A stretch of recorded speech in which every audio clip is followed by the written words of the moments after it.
Hello guys, கேரளாவில் தட்டிக்கூட்டு கறி அப்படின்வாங்க. அப்படின்னா ஒன்றும் செய்கிறதுக்கு சோம்பேறித்தனமா என்ன பண்ணுறதுன்னு தெரியாமல் இருக்கும்போது அப்படி சொல்கிற ஒரு ஐட்டத்துக்கு பேர் தான் தட்டிக்கூட்டு கறின்னு. அதுக்கு வந்து தேங்காய் பால் நல்ல கெட்டியான வடை சட்டி, இண்டாலியம் வடை சட்டி எடுத்துகிட்டு தேங்காய் பால் ஊற்றிட்டு அதில் கருவேப்பிலை, கொடம்புளி, இந்த மாங்காய் போட்டு உப்பு போட்டு இந்த மாங்காய் வேகிற வரலாம் கொதிக்க வைக்கிறது. இது மாங்காய் சீசன் இருக்கும்போது பண்ணுற வேலை.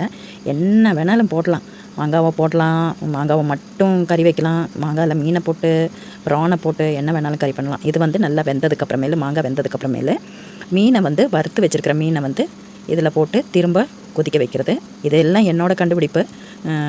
திடீர்னு ஐட்டம் மாற்றி மாற்றி செய்கிறதுக்காக, ஒரு வெரைட்டியாக வேணுமேங்கிறதுக்காக பண்ணுற வேலை.